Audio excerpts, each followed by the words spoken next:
हाँ जी, ये आपने अपनी मुझे डिटेल भेजी है और इस डिटेल के हिसाब से कुंडली आपकी बनी है कन्या लगन की। राशि है तुला और ये कुंडली देखो जी आपकी यहाँ पे मैंने बना रखी है।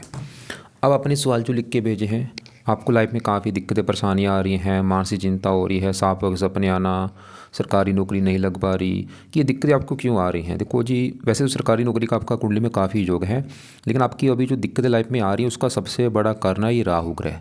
क्योंकि आपकी देखो राहु की चल रही है अंतर्दशा। आपकी लाइफ में जो भी दिक्कतें बोरा भी आ रही है ना पिछले 1.5 साल से, क्योंकि देखो जून 24 में चली है, 1.5 साल हो ही चुका है चली को। तो ये राहु बड़ा कारण है आपकी दिक्कतें आने का। बाकी विस्तार में भी आपको मैं समझाऊंगा। तो सबसे पहले ये समझो कि जो कुंडली आपकी बनी है, इस कुंडली में है 12 घर। तो 12 घर मैं पहले लिख देता हूँ, पहले 12 घर आप समझ लो। ये है आपकी कुंडली में पहला घर, ये है दूसरा घर, तीसरा घर, चौथा, पाँचवा, छठा घर, सातवां, आठवां, नौवां घर, 10वां, 11वां और लास्ट वाला 12वां घर। अब ये जो मैंने 12 घर लिखे हैं, इन 12 घरों से आपके जीवन के बारे में कुछ ना कुछ पता किया जाएगा। जैसे कि पहले घर से पता करेंगे आपका शरीर कैसा होगा, हेल्थ कैसी होगी, स्वभाव, रंग रूप, पर्सनैलिटी। पहला घर हमें देखना होगा। दूसरा घर आपके है धन जोड़ने का, परिवार, आपकी वाणी। तीसरा घर है छोटे भाई बहन। चौथा घर आपकी है माता, मकान, वाहन। पाँचवा बच्चों का है। पाँचवा घर पढ़ाई का भी है। छठा घर रोग, शत्रु, कर्जा। सातवां घर आपके पति का घर है। आठवें घर से उम्र देखेंगे। नौवें घर से आपका भाग्य है। 10वां काम काज का घर है, पिता, सरकारी नौकरी 10वें घर से दिखते हैं। 11वां बड़े भाई बहन, आमदनी, लाभ, इच्छा पूर्ति। 12वें घर से आपके खर्चे देखेंगे। आपने यहाँ पे मेरी दो बातें नोट करनी है। पहली बात, ये जो मैंने 12 घर लिखे हैं इनको याद कर लो। और दूसरी बात, इन 12 घरों से जो कुछ देखा जाएगा वो याद कर लो। अब आप ये देखो, आप इस कुंडली में देखना क्या है वो घर देखो। मान लो आपने देखना है अपने बच्चों के बारे में, तो बच्चों का जो घर है वो देखना होगा। बच्चों का घर है ये 5वां घर। 5वें घर से बच्चे देखेंगे और 5वें घर में एक नंबर लिखा है 10 नंबर। 10 है मकर राशि, माल किसका है, शनि। तो आपके बच्चों के लिए हमें इस शनि को देखना होगा। ऐसे ही आपकी मान लो हमने आपके बड़े भाई बहन देखने हैं। 11वां घर है बड़े भाई बहनों का, और 11वें घर में लिखा है 4। 4 कर्क राशि है, मालक है चंद्रमा। बड़े भाई बहनों के लिए चंद्रमा को देखना होगा। तो आपको मेरी बात समझ आ चुकी होगी कि जो कुछ देखना है वो घर देखना है और घर का बना मालक देखना है। अब यहाँ पे देखो जी, सवाल ये है कि आपकी कुंडली है कैसी। आपकी जो कुंडली है इसमें काफ़ी ग्रह अच्छे भी हैं, कुछ ग्रह खराब भी हैं। अच्छे ग्रह कौन से हैं? बुध आपका बहुत अच्छा अपने घर में बैठा है। शुक्र भी आपका बिल्कुल अच्छा है, दोस्त के घर में बैठा है। सूर्य अच्छा है, दोस्त के घर में है। गुरु अच्छा है। ये तो है ग्रह अच्छे। अब ग्रह खराब कौन से हैं? राहु आपका मुझे लगा है ज़्यादा खराब। मंगल रला मिला फल देगा, बुरा फल भी देगा, कुछ अच्छा फल भी देगा। ऐसे ही शनि जो है ये भी रले मिले फल देगा। चंद्रमा भी रले मिले फल देगा, केतु भी रले मिले फल देगा। तो ये 4 ग्रह तो आपके हैं बहुत अच्छे। बाकी जो ग्रह हैं ये आपको रले मिले फल देंगे, लेकिन राहु ज़्यादा बुरे फल देगा, इसका लेवल ज़्यादा है राहु का। अब होगा क्या, ये सभी ग्रहों का असर आपके ऊपर हमेशा रहेगा। मतलब जो ग्रह अच्छे हैं आपको हमेशा जीवन भर अच्छे फल देंगे। खराब ग्रह जो है वो हमेशा खराब फल देंगे। लेकिन ये ग्रह जो होते हैं ये अपना ज़्यादा असर बढ़ा देते हैं जब इनकी चलती है दशा। मतलब आपके ऊपर इन ग्रहों में असर आपके ऊपर देखो ध्यान समझो, असर आज भी सभी ग्रहों का है, लेकिन ज़्यादा जिस ग्रह का आपके ऊपर असर है वो है ये गुरु ग्रह। क्यों? क्योंकि गुरु की चल रही बड़ी आपके ऊपर महादशा। ये 10 में चली थी, अभी ये 11 महीना 26 में इसी साल ख़त्म हो जाएगी लास्ट में जाके। मतलब आपके जीवन में जो कुछ हो रहा है वो बड़ा कारण है गुरु ग्रह। आज के समय में गुरु का असर कितना है? 80%। और कुछ असर होता है जिसकी होती है अंतर्दशा, और वो है राहु की। अभी राहु की दशा चलिए छठा महीना 24 से, और ये 11 महीना 26 में अभी पूरा ही साल चलेगी आपके ऊपर। मेरी बात समझ लो, मैंने क्या बोला, असर आज भी सभी ग्रहों का। बाकी ग्रहों का देखो असर थोड़ा थोड़ा सा है, लेकिन गुरु का असर आपके ऊपर है बहुत ज़्यादा। और दूसरा नंबर है राहु का। राहु का भी असर आपके ऊपर ज़्यादा है। अब ये गुरु जो है ये तो है आपका बहुत अच्छा, जिसकी बड़ी दशा बड़ा असर है, ये तो आपको अच्छे फल देगा बिल्कुल। लेकिन जो राहु है ना, ये अच्छे फल नहीं देगा, उल्टा नुकसान देगा, बुरे फल देगा। और आपने देखना चाहे देख भी लो कि जब से राहु की दशा चली है, छठा महीना 24 से चली है, देख लो आप चाहे, तब से आपको दिक्कतें, परेशानियाँ, चिंता, रुकावटें, भाग दौड़, हजारों दिक्कतें परेशानियाँ आपको आ रही होंगी। अभी देखो राहु की दशा 11 महीना 26 में खत्म होनी। सवाल कि राहु खराब क्यों है, कि इस पहला देखो कारण ये समझो कि जो ग्रह हैं इसमें कुछ ग्रह है देवता, कुछ है दानव ग्रह। गुरु क्या है? देवता ग्रह, लेकिन राहु क्या है? दानव ग्रह है। सबसे बड़ा राहु खराब होने का कारण है कि ये दानव ग्रह है, अच्छा ग्रह नहीं होता।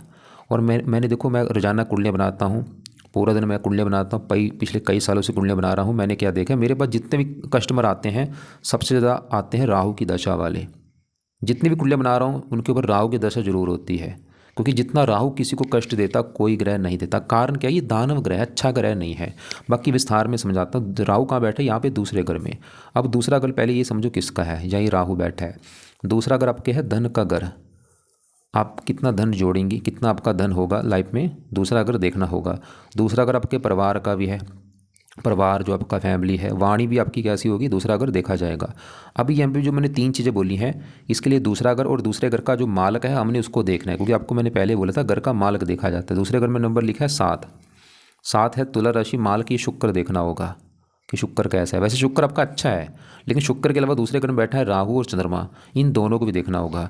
अब यहाँ पे अगर चंद्रमा देखो, यहाँ पे राहु चंद्रमा एक साथ बैठे हैं और है भी देखो बिल्कुल क्लोज हैं। देखो राहु के पीछे क्या लिखा है 8 नंबर, चंद्रमा के पीछे 8, बिल्कुल मतलब 0 डिग्री का फासला है। जैसे होता है ना जप्फी पा के बैठे हैं, ऐसे बैठे हैं। और ये सबसे नेगेटिव बात क्या है कि ये दोनों दुश्मन हैं आपस में।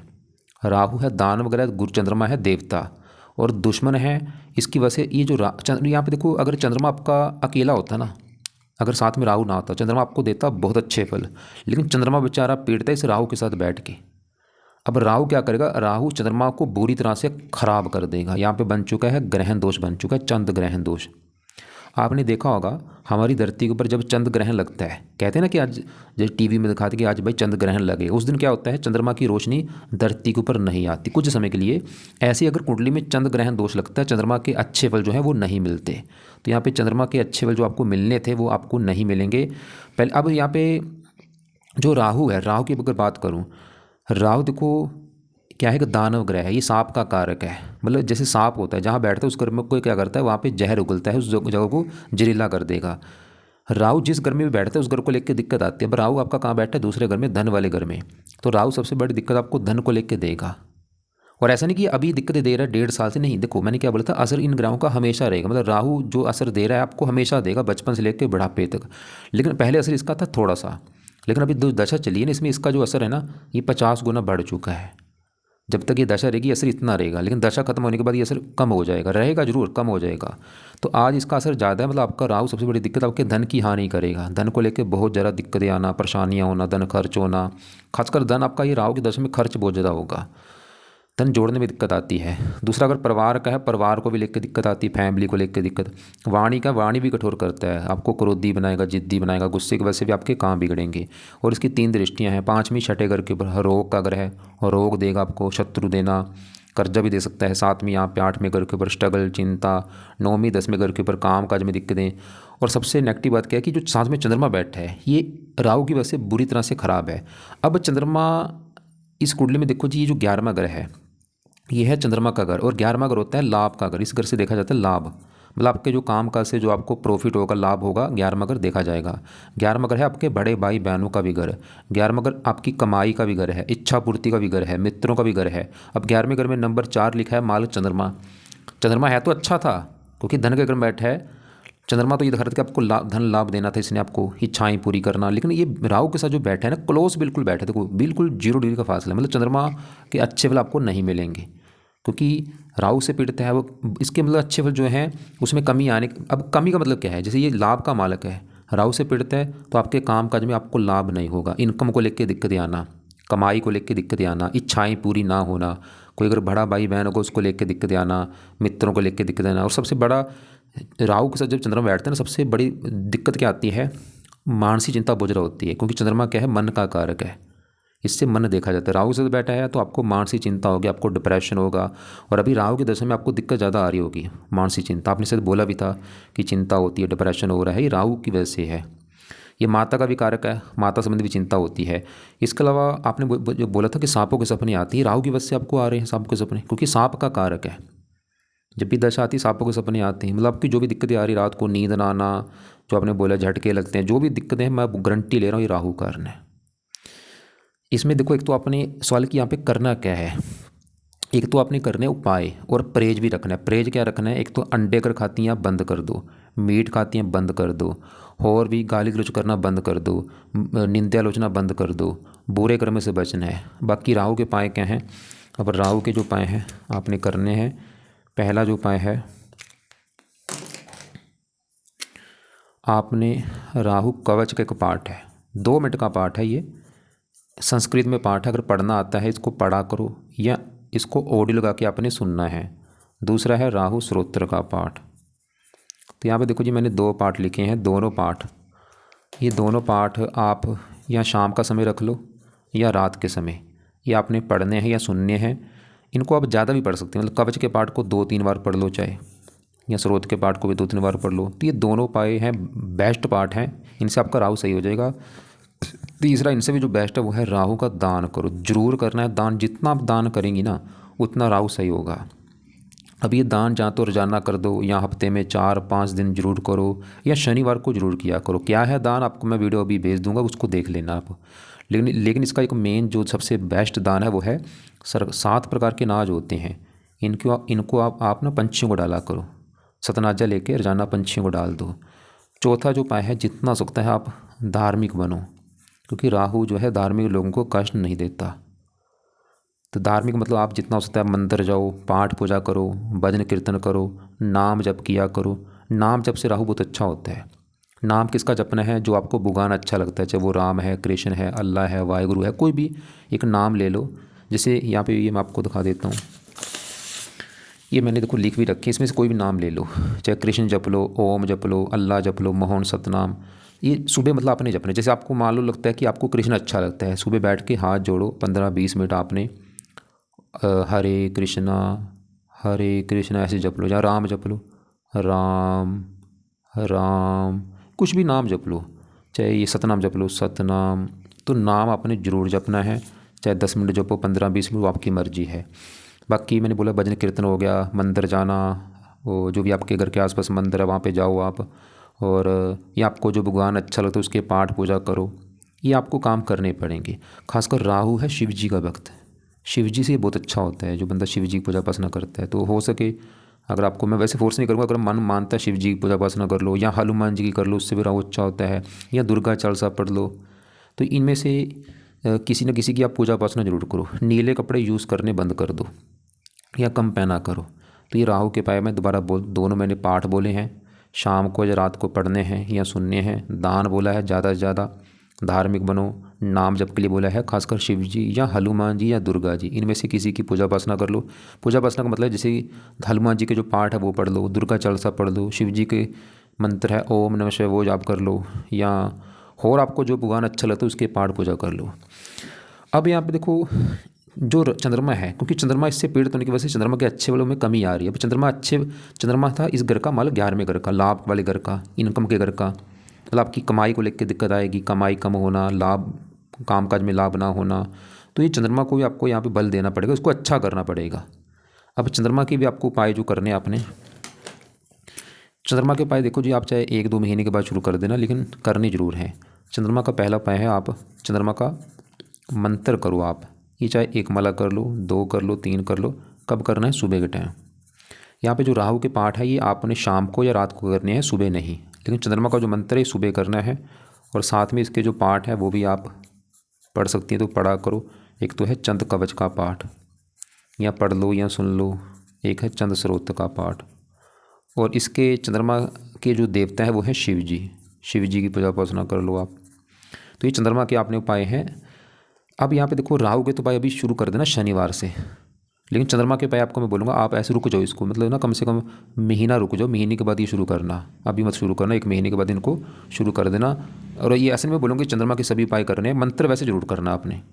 अगर आपके पास ये पाठ भी अगर पढ़ सकती हैं तो बड़ी अच्छी बात होगी। दोनों ये पाठ सुबह पढ़ा करो या सुना करो, और बाकी मंत्र आपने जरूर करना है। तो हमने क्या देखा कि आपकी लाइफ में जो दिक्कत आ रही है वो सबसे बड़ा कारण राहु है, और पहले से भी ख़राब था, अभी भी इसकी दिक्कत है, क्योंकि असर है तो दशा इसकी जो है इसकी वजह से इसका असर बढ़ चुका है। अब आपके देखो जी बाकी ग्रहों की मैं यहाँ पे ये तीनों की बात करता हूँ। तीनों ग्रह जहाँ बैठे ये है 10वां घर। 10वां घर पहले समझो किसका होता है, 10वां घर कुंडली में काम काज का होता है, जो आप नौकरी जहाँ कारोबार करेंगी 10वां घर देखना होगा। 10वां आपके पिता का भी घर है, सरकारी नौकरी यहाँ से देखी जाती है, मान प्रतिष्ठा यहाँ से देखते हैं। अब इसके लिए देखो जी 10वें घर का एक तो हमने मालक देखना होगा। 10वें घर में नंबर क्या लिखा है, 3 लिखा है। 3 क्या है, मिथुन राशि, मालक कौन है, बुध। कहाँ बैठा है, इसी घर में बैठा है, और ये बहुत बड़ी अच्छी बात है। जैसे मान लो मेरा घर है, मैं अपने घर में जाके बैठ जाऊंगा तो मैं अपने घर का क्या करूंगा, अच्छा करूंगा। मैं अपने घर की हमेशा सफाई रखूंगा, रक्षा करूंगा। ऐसे ही ग्रह होते हैं, अगर अपने घर में अपने घर का अच्छा करते हैं। मान लो मेरे घर में मेरे साथ मेरे दो दोस्त आ जाएं, तो मेरे दोस्त भी मेरे घर में एक मेहमान बन के आएंगे, वो भी मेरे घर का अच्छा करेंगे। वो यहाँ पे सूर्य शुक्र होगा, क्योंकि सूर्य बुध के घर में बैठा है, बुध को दोस्त मानता है। सूर्य भी अच्छा है, शुक्र भी बुध को दोस्त मानता है। तो पहले हम बुध की बात कर रहे हैं। तो बुध क्या मैंने बोला है, 10वें घर में बैठा है। 10वां घर बुध का ही घर है, अपने घर में बैठा है बुध। मतलब यहाँ पे राज योग बना है, भद्र योग बना है, पंच महापुरुष योग में से उत्तम योग। अब बुध क्या करेगा, 10वें घर का अच्छा कर देगा। 10वां घर है काम काज, तो बुध आपके काम काज के लिए बहुत अच्छा है, नौकरी कारोबार का सुख अच्छा दे देगा। 10वां पिता, पिता के लिए अच्छा है। सरकार, सरकारी कामों के लिए अच्छा है, सरकारी नौकरी का योग लेके बैठा है। मान प्रतिष्ठा अच्छी। और आप यहाँ पे सवाल कि बुध के आप काम करो जुड़े। अब बुध के काम क्या है, लिखने का कोई काम होगा, लेखन, प्रकाशन, पत्राचार या पढ़ाने का कोई काम हो गया, टाइपिस्ट, सेल्समैन, हरे रंग से जुड़ा काम हो गया, कंप्यूटर से जुड़ा कोई काम हो गया, वाणी से जुड़ा कोई काम हो गया जिसमें वाणी की जरूरत होती है, जैसे पढ़ाने का काम, जब वकालत हो गया, या कंप्यूटर से जुड़ा कोई कोई भी काम हो गया। ऐसे लोगों ने देखा सीए भी होते हैं। जैसे आपने एक सर आपने बोला था पढ़ाने के लिए बोला था आपने, वो बुध का ही काम है। बाकी देखो, अब यहाँ मतलब बुध आपके 10वें घर का अच्छा कर रहा है, काम काज, पिता, सरकार, मान प्रतिष्ठा। और बुध एक और घर का मालक है, वो है ये पहला घर भी। मतलब बुध के दो घर हैं इस कुंडली में, 10वां घर भी बुध का है और ये जो पहला घर है ये भी बुध का घर है, क्योंकि पहले घर में नंबर लिखा है 6, मालक बुध। और पहला घर आपका है शरीर, हेल्थ, स्वभाव, रंग रूप, पर्सनैलिटी, सर, मस्त। मतलब आपके बुध शरीर को अच्छा रखेगा, आपका स्वभाव अच्छा, रंग रूप अच्छा, पर्सनैलिटी अच्छी, आपको बुद्धिमान बनाएगा, बातचीत करने में कुशल, वाणी अच्छी। साथ में चौथे घर के ऊपर मकान, वाहन, ये सुख भी लेके बैठा है और इसकी दशा बहुत अच्छी जाएगी। क्योंकि मैंने पहले बोला था असर आज भी सभी ग्रहों का है, बाकी जो असर जिसका दशा होती है ना उसका असर ज़्यादा होता है, बाकी ग्रहों का असर कम होता है। बुध का असर आज भी आपके ऊपर है, असर कम है, लेकिन दशा में ये असर बढ़ जाएगा। लेकिन यहाँ पे गड़बड़ हो चुकी है, वो क्या है, बुध के पीछे देखो 0 लिख रखा है, ये बल ही नहीं इसमें है, बच्चे के रूप में बैठा है। इसकी वजह से इसका अच्छा फल जो है वो कम हो रहा है, लेवल कम है इसका अच्छे फल का, है देगा अच्छे फल ही, लेकिन अच्छे फल का मैंने क्या बोला, लेवल कम है। तो इसकी अगर आप चाहते हैं अच्छे फल बढ़ाना, इसकी 0 पावर जो इसको बढ़ाओ आप, 0 को हमने 15 करना है। अब इसकी पावर बढ़ाने के लिए सबसे जो बेस्ट उपाय है वो है इसका पन्ना रत्न धारण करो, अच्छी क्वालिटी का पन्ना ले लो। अच्छी क्वालिटी का लेना है, लैब टेस्टेड हो, ऐसे नहीं कि डुप्लीकेट फ़ायदा नहीं है। अच्छी लैब टेस्टेड पन्ना लेके आप लेफ्ट हैंड की ये जो छोटी उंगली इसमें धारण आपने करना है, चांदी में जड़वा के शुक्ल पक्ष के पहले बुधवार को सुबह का टाइम, सुबह 7:15 धारण कर लेना। करने से पहले कच्चे दूध में या गंगा जल में धो के इसको धारण कर लेना। और दूसरा पाए पन्ना, देखो मैं ऐसा नहीं बोलूँगी आज ही कर लो, जब भी आपका बजट होगा, चाहे 1 साल के बाद 2 साल के बाद कर लेना जब भी। दूसरा पाए है वो जो सस्ता है, उससे भी रतन से भी जो बेस्ट है वो है, आप इसका मंत्र याद करके भी इसकी पावर को बढ़ा सकती हैं। मंत्र है ओम बुम बुद्धाय नमः। अब सवाल कि ये मंत्र देखो, इसको भी मैं बोलूँगा अभी रुक जाओ, क्योंकि मेन आप फोकस पहले राहु के ऊपर करो। बुध का मंत्र भी ना आप 2-3 महीने के बाद शुरू कर लेना, और ये शाम के समय रख लेना। लिख लो अपने पास कि बुध का मंत्र आप रोजाना 1-2 माला करना है, 2-3 महीने के बाद अभी रुक जाओ, शाम को या रात को इसको कर लिया करो। मंत्र है ओम बुम बुद्धाय नमः, इससे इसकी पावर बढ़ेगी। हरे कपड़े आप ज़्यादा पहना करो, हरा दान मत करना। तो यहाँ पे अभी बुध की बात की, अब इसी घर में शुक्र सूर्य है। अब शुक्र की बात करूँ, ये भी बहुत अच्छा है, और यहाँ पे एक राजयोग बना है। शुक्र बुध जब एक साथ बैठते हैं इसे कहते हैं लक्ष्मी नारायण राजयोग। अब शुक्र भी 10वें घर में बैठे तो घर अच्छा है, और यहाँ पे बुध घर में बैठा है, बुध दोस्त है। और ये दोनों इस कुंडली में योग कारक भी हैं, बुध भी योग कारक है लग्नेश है, शुक्र भी योग कारक है लग्नेश है, ये भाग्येश है। अब शुक्र भी आपके 10वें घर का अच्छा कर रहा है, काम काज, पिता, सरकार, मान प्रतिष्ठा। और शुक्र इसके इस कुंडली में अपने 2 घर हैं, उन 2 घरों को अच्छा कर देगा। शुक्र का एक तो घर है ये 9वां घर, 9वां घर है भाग्य घर। भाग्य आपका कैसा होगा, 9वां घर, 9वें घर में लिखा है 2, मालक शुक्र, भाग्य शुक्र 10वें घर में बैठा है, भाग्यवंशी, काम काज के लिए अच्छा है, पिता, सरकार, मान प्रतिष्ठा। और शुक्र एक और घर का मालक है, ये दूसरा घर। मैंने आपको बोला था ये दूसरा घर दूसरा घर जो है धन वाला घर है, परिवार, वाणी, दूसरे घर से, दूसरे घर में नंबर लिखा है 7, मालक शुक्र भी देखना होगा। दूसरे घर में राहु तो देखा, राहु तो कर रहे दूसरे घर को खराब, कि आपको धन को लेकर दिक्कत आएगी, धन खर्च होगा। लेकिन दूसरे घर का मालक शुक्र फिर भी अच्छा है, धन चला गया काम काज, कि आपको काम का से धन मिलेगा, धन पिता से धन, या धन सरकार से धन मिलेगा, आपको सरकार से धन आना, मतलब सरकारी नौकरी से धन आना। और शुक्र भी चौथे घर को देख रहा है, मकान, वाहन, सुख लेके बैठा है। बाकी दशा में चीज़ें बढ़ जाएंगी। अब यहाँ पे सूर्य जो है, सूर्य देखो जी जब भी 10वें घर में बैठता है, इसको इस घर में आके मिलता है बल, दिग्बली हो जाता है। और बैठा भी यहाँ पे बुध घर में है, दोस्त का घर है। वैसे ये सूर्य है 12वें घर का स्वामी, मार्केश है, लेकिन फिर भी सूर्य अच्छे फल देगा, क्योंकि 10वें घर में बैठा है और साथ में बुध के घर में बैठा है, बुध तित्य योग भी बना है। सूर्य अच्छा फल क्या देगा, 10वें घर में बैठ के सरकारी नौकरी का बड़े लेवल पे योग लेके बैठा है आपका। क्योंकि सूर्य से देखी जाती है सरकारी नौकरी। 10वां घर होता है सरकारी नौकरी का। मैंने हज़ारों गुणलें देखी, जब भी सूर्य 10वें घर में होता है ऐसे लोग सरकारी नौकरी में होते हैं, या ऐसे लोग राजनीति में होते हैं, या ऐसे लोग सूर्य से जुड़े काम करते हैं। पिता के लिए अच्छा है, सरकार, मान प्रतिष्ठा।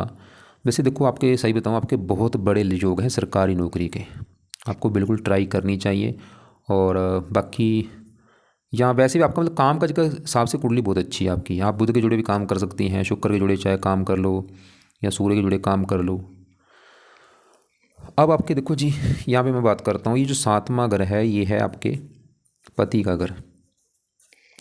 पति आपका कैसा होगा, 7वां घर देखा जाएगा। और यहाँ पे भी देखो फार्मूला है घर का मालक, देखो 7वें घर में लिखा है नंबर 12। 12 है मीन राशि, मालक इसका ये गुरु देखना पड़ेगा आपके पति के लिए कि गुरु अच्छा है या बुरा है। और गुरु के अलावा पति घर में कौन बैठा है, आके शनि। शनि को भी देखना पड़ेगा पति के लिए। और इस पति वाले घर के ऊपर दृष्टि है मंगल की, मंगल को भी देखना पड़ेगा।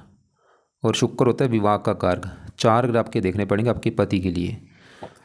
पहले मैं 7वां घर जो पति वाला घर, इस घर में जो 12 लिखा है मालक गुरु की पहले बात करूंगा कि गुरु कैसा। गुरु आपका है बहुत अच्छा, और अभी गुरु की देखो दशा भी है। गुरु क्यों अच्छा है, तीसरे घर में बैठा, घर भी अच्छा है, और मंगल घर में बैठा है, दोस्त का घर है। गुरु देवता ग्रह भी है, और 7वें घर से बैठा है 9वें घर में, और यहाँ से 5वीं दृष्टि से 7वें घर को देख भी रहा है। तो गुरु पति के लिए अच्छा है कि आपको पति का सुख अच्छा मिलेगा, पति अच्छा होगा आपका, मेहनती, साहसी, पराक्रमी होगा, बुद्धिमान होगा, पति आने के बाद भाग्य साथ देगा। ये पति का सुख अच्छा दिखा रहा है गुरु। और गुरु इस कुंडली में इस चौथे घर का भी मालक है। चौथे घर में देखो 9 लिखा है मालक गुरु। चौथा घर आपकी है माता, मकान, वाहन, भूमि, संपत्ति, जमीन, जायदाद, नौकर, चाकर। चौथे घर वाला गुरु। तीसरे घर में गुरु, ये घर के आपको लाइफ में अच्छा घर, अच्छी गाड़ी, मकान, वाहन, ये सभी सुख मिलेंगे। और मेहनत का घर है, मतलब मेहनत के बल पर भी आप ये चीज़ें प्राप्त करेंगी। मकान, वाहन का सुख भी आपको मिलेगा मेहनत करके। बाकी इसकी अभी दशा है, 5वीं यहाँ पे है, 7वीं यहाँ पे। भाग्यशाली आपको बनाएगा, धार्मिक बनाएगा। 9वीं 11वें घर के ऊपर उच्च राशि। देखो 11वें घर का मालक चंद्रमा तो खराब था, लेकिन इस 11वें घर के ऊपर है दृष्टि गुरु की, और ये गुरु की उच्च राशि यहाँ पे जो 4 लिख रखा है। तो गुरु इस 11वें घर का फिर भी अच्छा कर रहा है, मतलब गुरु की वजह से फिर भी आपको लाभ मिलेगा, इनकम होगी, इच्छाएं पूरी। लेकिन मैंने फिर बोल दूँ, दशा जो गुरु की वो तो अच्छा है, लेकिन ये जो राहु बीच में आ चुका है ना, ये गड़बड़ इसने पूरी कर दी है। 1.5 साल हो चुका अभी भी, ये 10 महीने की दशा पड़ी है। देखो यहाँ पे चीज़ें जो बता रहा हूँ आपको, शॉर्टकट में चीज़ें बता रहा हूँ, बताने को वैसे यहाँ पे काफ़ी चीज़ें हैं। अब आपके देखो पति घर का मतलब गुरु तो अच्छा है कि भाई पति अच्छा होगा, लेकिन आपको मैंने बोला था पति के लिए हमें 4 ग्रह देखने पड़ेंगे। शुक्र विवाह का कारक, वो भी आपका अच्छा है कि आपको विवाह का सुख अच्छा मिलेगा। लेकिन अब यहाँ पे देखो पति घर में कौन बैठा है, शनि। और शनि का आपके ऊपर असर आज भी है, कल भी था, हमेशा है, लेकिन इसकी दशा में इसका असर बढ़ जाएगा। अब इसकी दशा कब है, ये आपकी चलेगी 26 के बाद। जैसे अभी गुरु की दशा पिछले 10 में चली है, पिछले कई साल हो चुके हैं, लेकिन ये अभी इसी साल ख़त्म होगी गुरु की महादशा। तो गुरु के बाद इस शनि की आपके ऊपर आने वाली है दशा, बड़ी महादशा, काफ़ी लंबी दशा है। और साल की शनि की जो दशा है वो आपकी कैसी जाएगी। शनि आपको रले मिले फल देगा, बुरे फल भी देगा, अच्छे फल भी देगा। शनि जहाँ बैठा है ये 7वां घर है, पति वाला घर। और यहाँ पे जो 12 लिखा है गुरु घर में बैठा है, गुरु को अपना मानता है, दुश्मन मानता है। शनि देखो बुरा फल क्या देगा, पति के घर में बैठा है, पति के लिए अच्छा नहीं है ये शनि। एक तो आपके विवाह में देरी कर देगा, और विवाह हो भी जाता है आपका तो आपकी पति से बनने नहीं देगा, पति से लड़ाई झगड़े होंगे आपके। आपने शायद लिखा भी था पति वाली दिक्कत आती है, तो जो पति को लेकर दिक्कत आपको आ रही है वो शनि कारण है। लेकिन आपको मैंने बोला इसकी जो दशा आगे चलेगी ना 26 के बाद, उसमें दिक्कतें आपकी बढ़ेंगी फिर, मतलब उस समय भी आपके लड़ाई झगड़े होंगे इसकी दशा में, शनि की दशा में। पति मतलब लड़ाई झगड़े होना, मनमुटाव होना। लेकिन शनि के अपने 2 घर हैं, मतलब बैठा इस घर में है, लेकिन इसका अपना एक तो घर है ये 5वां घर, और 6ठा घर। 5वां घर है पढ़ाई, संतान, बुद्धि। 5वें घर में देखो 10 लिखा मालक शनि। शनि वैसे पढ़ाई के लिए अच्छा है, आपकी संतान का सुख दे देगा, बुद्धिमान आपको बना देगा। लेकिन ये 6ठे घर का भी मालक है रोग, पति का रोगी होना या पति से मनमुटाव होना। तीसरी यहाँ पे इसकी दृष्टियाँ हैं, तीसरी 9वें घर के ऊपर। वैसे शनि अपनी दशा में आपको भाग्यशाली बनाएगा। 7वीं लगन के ऊपर मित्र राशि, आपको मतलब कई अच्छे फल देगा। चौथे घर को देख रहा है, लेकिन चलो यहाँ पे एक अच्छी बात है कि इसका बल कम है, 0 डिग्री का बैठा, मतलब जो बुरा फल मैंने बोले ना अभी वो मिलेगा कम मात्रा में। आप देखो क्या करना है अभी शनि की दशा आने में, क्योंकि 10 महीने पड़े हैं, बड़ी दशा लंबी है अभी, तो इसके शनि के आप उपाय मत करो, लेकिन दशा जब आएगी ना आपकी उस समय इसके उपाय शुरू कर देना। लिख लो उस समय आपने क्या उपाय करने, उस समय आप शनि मंदिर जाना शुरू कर देना हर शनिवार को। दूसरा है शनि चालीसा का पाठ रात को पढ़ना शुरू कर देना। ये 2 उपाय आपने करने। वैसे तो कई उपाय हैं, जैसे कि शनि के मंत्र से शनि व्रत रखना, कथा ऐसा वगैरह, लेकिन फिलहाल ये 2 उपाय जरूर करना शनि की दशा में। नीलम धारण मत करना, उससे पति से लड़ाई झगड़े आपके ज़्यादा होंगे। एक तो देखो रत्ना आपने लिख के नहीं भेजे, कभी भूल के गोमद धारण मत करना, नीलम धारण मत करना, मूंगा धारण मत करना, पन्ना बस धारण करो, या शुक्र रत्न आप धारण कर सकते हैं, मान के भी धारण मत करना। और सवाल कि अभी भी आप शनि के मंदिर जा सकते हैं। हाँ बिल्कुल, अगर आपको टाइम है तो आप वहाँ पे अगर है मंदिर, आप शनि मंदिर अभी भी जा सकती हैं शनिवार को, क्योंकि ऐसा नहीं कि शनि का असर आज नहीं है, आज है थोड़ा सा है, लेकिन दशा दशा में इसका असर बढ़ जाएगा। बाकी जो मंगल है देखो, ये बैठा है 12वें घर में, ये खराब घर है 12वां घर, खर्च, हानि, दान, दंड, हॉस्पिटल, पागल खाना।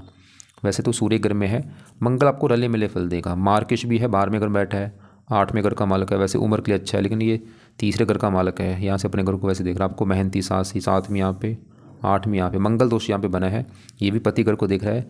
तो मंगल दोष की वजह से दो चीज़ें होती हैं, विवाह में देरी और विवाह के बाद पति से मनमुटाव, लड़ाई झगड़े होना। वैसे मंगल की दशा आपकी राहु से पहले निकली है। बाकी मंगल के लिए आप हनुमान जी के पाठ पढ़ सकती हैं, क्योंकि मंगल के देवता हैं हनुमान जी। केतु 8वें घर बैठा है, ये अपनी दशा में थोड़ी सी हेल्थ ख़राब करेगा, रले मिले फल देगा। तो मैं दोबारा रिपीट करता हूँ कि आपने जो भी मुझे सवाल लिख के भेजे हैं कि आपकी जो दिक्कतें, परेशानियां हैं, चिंता है, डिप्रेशन है, पढ़ाई में मन नहीं लग रहा, क्योंकि दशा आपकी अभी सही नहीं चल रही, और सरकारी नौकरी का तो बहुत ज़्यादा योग है। और बाकी मैं दोबारा बोल दूं कि आप एक तो ये राहु के ज़्यादा पाठ दोनों पढ़ो, या इनको पढ़ा करो या सुना करो, दान जितना हो सकता है धार्मिक बनो, शिव जी या हनुमान जी या दुर्गा जी इनमें से किसी के पाठ पूजा करो, चाहे सभी के कर लो। और चंद्रमा के जो उपाय बोले ये सोमवार से शुरू कर लेना, लेकिन अभी रुक जाओ, इसको 1 महीने के बाद शुरू कर लेना। और बाकी आप शुक्र के उपाय रहने दो, सूर्य के उपाय रहने दो, गुरु के रहने दो, शनि के करना, लेकिन शनि की आगे दशा में अभी भी अगर आपका टाइम है तो आप शनि मंदिर अभी भी जा सकती हैं शनिवार को। और मंगल के लिए हनुमान जी का पाठ बोले हैं। हनुमान जी आपका मंगल, शनि, राहु 3 ग्रह अच्छे हो जाएंगे। नाम जब जरूर करना, उससे ऊपर कुछ भी नहीं है, वो सबसे बेस्ट उपाय है। पन्ना रत्न दान कर लेना। तो बाकी आपने बोला था जून में शायद आपका एग्जाम है, देखो योग में फिर बोल रहा हूँ बहुत ज़्यादा योग हैं। हाँ बस अभी जो राहु की दशा है ना, ये थोड़ा सा काम में रुकावटें डाल सकता है आपका, क्योंकि राहु की दशा आपको काफ़ी दिक्कतें देगी, परेशानियाँ देगी, रुकावटें देगी, आगे बढ़ने में दिक्कतें आना, स्ट्रगल, चिंता, भाग दौड़। बाकी देखो सांपों को मारने से बचना है। और एक आपको मैं वीडियो भेजूंगा कि राहु की जब दशा आती है क्या उपाय किए जाते हैं, उस वीडियो को आप एक बार देख लेना। और एक राहु के दान की वीडियो आपको भेजूंगा, उसको भी देख लेना आप। फिर भी आपको लगे कोई बात समझ नहीं आ रही, कुछ पूछना होगा, तो आपका जो सवाल है वो जहाँ मुझे लिख के भेज देना, या आप मुझे कॉल करके पूछ लेना।